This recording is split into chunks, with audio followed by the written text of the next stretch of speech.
Құранды оқып түйсең егер игілім, орындасаң талап еткен бұйрығын, оразашы үміт етсе сауаптан, Алла өзім берем деген сыйлығын. Ассалаумағалейкум, құрметті қазақ елі. Келіп жеткен қасиетті Рамазан айында сыйлықтарымыз молынан болсын. Сіздермен бірге араб тілі сабағы және де мен Нәрбек Бағлан. Сабағымыздың соңында сіздерге керемет сыйлығымыз бар. Бізбен бірге болыңыздар.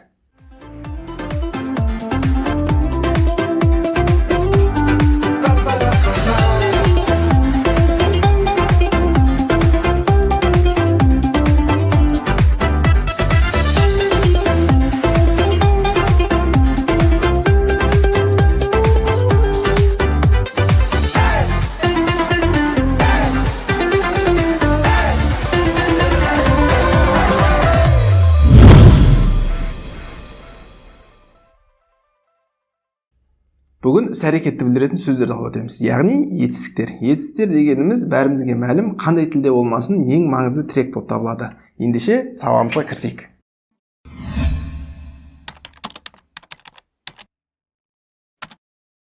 Құрметті достар, етістік. Етістік дегеніміз араб тілінде фиал, яғни іс-әрекет. Фиал араб тілінде үшке бөлінеді. Мади, мудория, әмір. Өткен шақ мади, мудория осы шақ немесе келер шақ. Әмір бұйрық рай. Бүгінгі сабақта мади және мудорихты алып өтеміз. Мади дегеніміз ең маңызды фиал болып табылады. Себебі біз мадидан мудорих шығарамыз, мудорихтан әмір шығарамыз.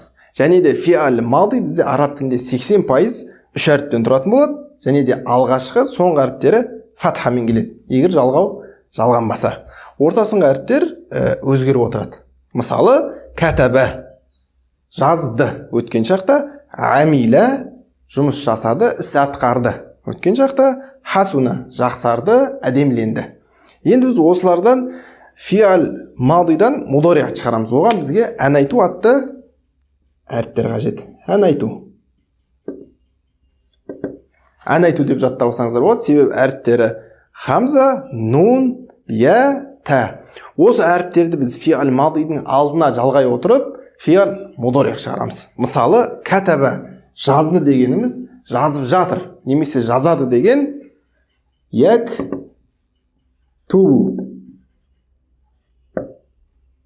Як тубу. Жазып жатыр.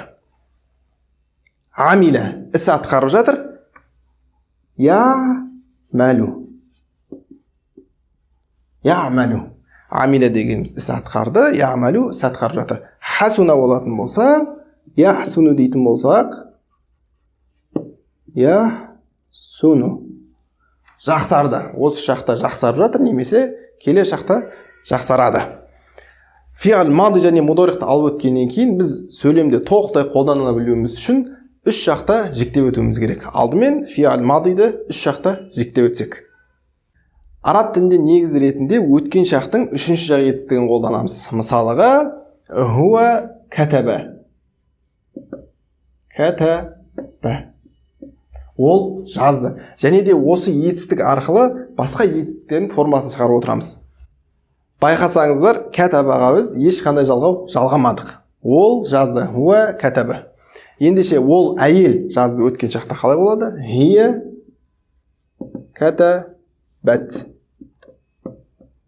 Хия кәтәбәт. Ол әйел кісі жазды. Бұл жерде жалғау сукунды т. Әнтә сен жаздың қалай болады? Әнтә кәтәбә т. Бұл жерде де жалғау т фатхалы.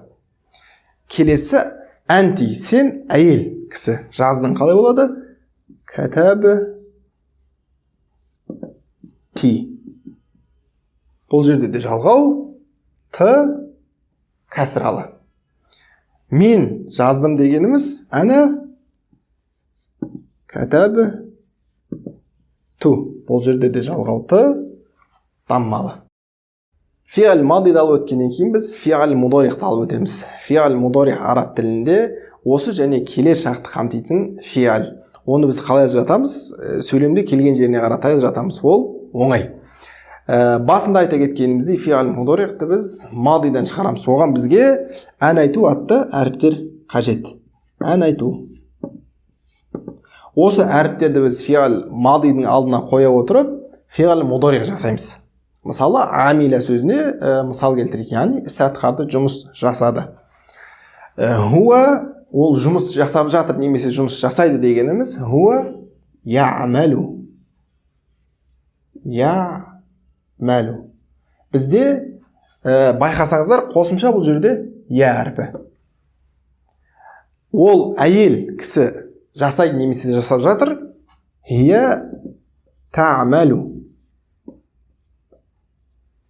Бұл жерде де қосымша та әрпі. Әнті сен жасап жатсың, әнті бұл да та'малу. Бұл жерде де жалғауты. Байқасаңыздар, ол әйел кісі жасап жатыр, мен сен жасап жатырсың, екеуі бірдей. Оны біз қалай ажыратамыз? Орналасқан жеріне қаратай. Әнти, сен әйел кісі жасап жатырсың, немесе жасайсың, әнти та'малина. Та'малина. Бұл жерде қосымша т әріпі және де соңында я нун. Мен жасап жатырмын немесе жасаймын дегеніміз әна а'малу. А'малу. Мен жасап жатырмын. Достар, сізге әдеттегіндей сабағымыздың соңында диалогымызды ұсынамыз. Оған біз сонау Сенегалдан келген Мұхаммед Амин атты досымызды шақырамыз. Ассаламу алейкум. وعليكم السلام ورحمة الله. سلام كزخيلة. هل تحفظ القرآن في هذه الأيام؟ لا، أقرأ فقط. وأنت؟ أنا أقرأ وأحفظ. ما شاء الله. هل تذهب إلى المسجد؟ نعم أذهب. إذن إلى اللقاء.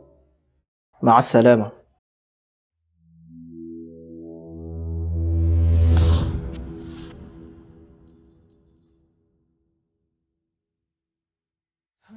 Достар, сабағымыздың басында айта кеткен сыйлығымыз сіздерге арнайы конкурс ұйымдастырдық. Конкурстың шарттары: алғашқысы ВКонтакте желісіндегі білім қайнар және де муфтият KZ топтарына тіркеліңіздер, және де осы видеоны бөлісіңіздер, және де үшіншісі ең маңыздысы, сіздерге арнайы тест ұйымдастырдық. Сол тестті сіздер видео астындағы сілтеме арқылы таба аласыздар. Олардың жауабын немесе нәтижесін скриншот арқылы түсіріп, біздің электронды поштамызға немесе ВКонтакте желісіндегі тобымызға жіберіңіздер. Алғашқы болғандарға керемет сыйлығымыз бар. Бұл сыйлығымыз тек араб мемлекеттерінде ерекше үлгіде жасалынатын ең қасиетті кітап Құран кәрім. Бұл кітаптың ерекшелігі әрбір парағы, әрбір беті хош иіспен әтірленіп жасалынған. Сол себепті сіздердің нәтижелеріңізді асыға күтеміз. Келесі сабақта жүздескенше қош аман, сау болыңыздар.